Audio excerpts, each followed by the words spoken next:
Hey there, friend! Welcome back to the Closing Chapters podcast, where every mission has a story.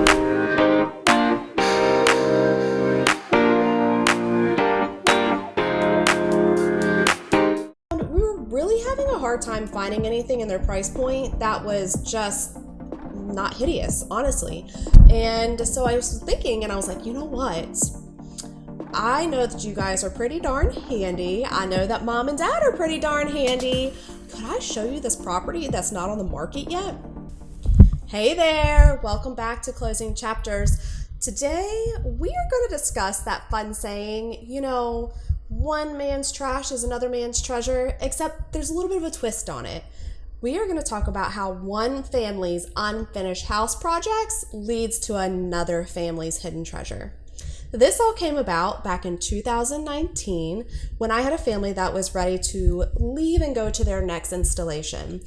The time that they had spent at Shaw Air Force Base, they had their house and they had started to do some updates, and some of it looked okay. And then other parts of the house was left to be very loved by pets and children. And that kind of made for a little bit of a hodgepodge situation. The house was not in fantastic condition all the way throughout, so there was no way that I could really price it aggressively when we put it on the market and get them a good price to get them out from underneath of the house. So they had a honey-do list, and I said, when you get this done and you're ready to put it on the market, then we'll go from there. But until we fix a couple of these items and get ourselves in a better situation, it's really just not going to market itself well. In the meantime, I had started working with another couple that were looking to buy in the area. And this couple was a very young, very newly married military family. And it happened to be the daughter of one of my business vendors. So really cool that I was getting the opportunity to help her out. And we started looking.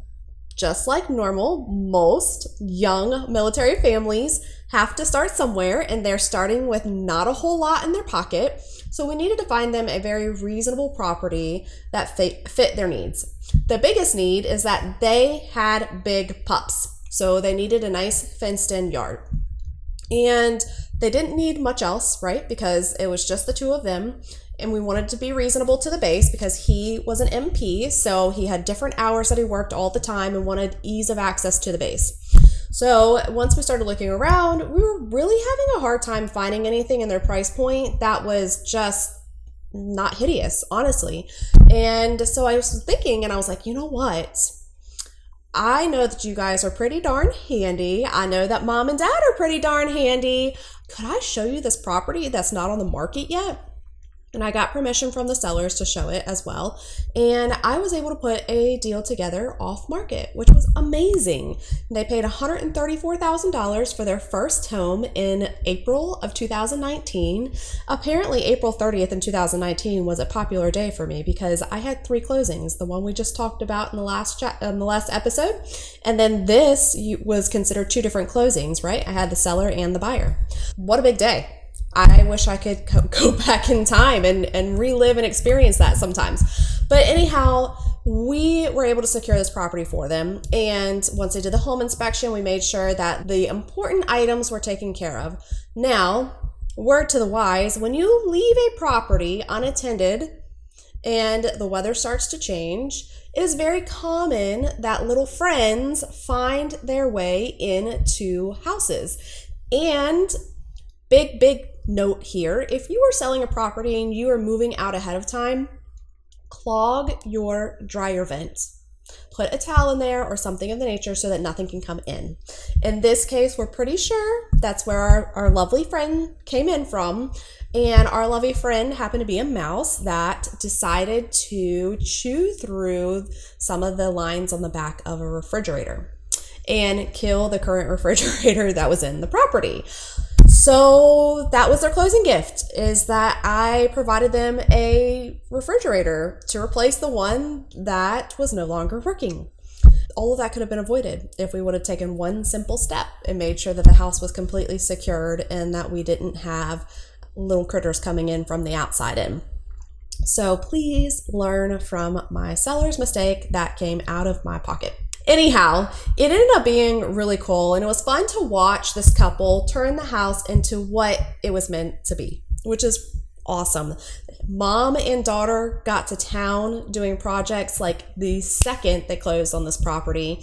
And there was one thing on the appraisal that had to be addressed where the living room floor and the kitchen floor met up and it needed a transition strip. So we had someone tack down a very temporary transition strip for them because they had told me, like, Brittney, just get it to pass the appraisal. I don't care. It's all coming up. We're putting in different floors throughout. So really cool that they were able to just take it and run with it. And that was a big part of it, was that because we were able to get them a reasonable property and mom and dad didn't really have to chip in and help with the purchase, then in turn, mom and dad chipped in with helping do the repairs and renovations on the property. So all in all, a really cool story where an opportunity arose from something that was going to be quite difficult. We know that when we're putting a challenging house on the market, that it's going to reflect upon us and our capabilities as a realtor, right? Where we can find people in the corners of the world that know and want to take on a project like this, or somebody that will take it and flip it and turn it into a rental or get it back on the market, but also give enough value to the seller for them to actually get out from underneath of it. It's kind of a tricky situation. So this honestly worked out really well, where they were both willing to just meet in the middle and make the deal happen so that everybody got what they needed. So every once in a blue moon, we get a sweet story like this where we are able to help out not only one, but two families that are in a pinch and really make a win. So just remember, you can be creative. And two, just because somebody's house might not look like a great option to you, it does not mean it's a bad option for somebody else. All too often, I feel that we get so many opinions and thoughts from people all over, and our opinion is for us. It's for what we prefer, right? And everybody can be very different. So we need to stop interjecting ourselves so much and let other people choose where and what they want to choose. Sometimes their standard or what they care about the most in the property can be extremely different than what somebody else does. I happen to just want a very safe neighborhood that has sidewalks for my kiddos, and we're very intentional about the spaces inside of our house so that I can do things like this, work from home. Other people really just want a garage. I would be one of those people. I love having a garage. Other people really want a bonus room because they know that they have teenagers and they want them to be able to have a space, or they have young children and they want to have a space, or they work from home, or they have a gym, whatever the case may be. Spouse might work night shifts sometimes and wants a separate space that could be dark and closed off from the rest of the house. There's always a different need and capability for each and every client. So when you are giving advice to a fellow friend or someone that is purchasing a home, please keep that in mind. Ask them, what are you looking for? What's important to you? And then give perspective of, oh, this house seems to have that. Does that check your box? Let them lead the conversation. They just need or want reassurance from you. So please keep that in mind whenever you are helping a fellow friend, coworker, family member on their journey to purchasing a home.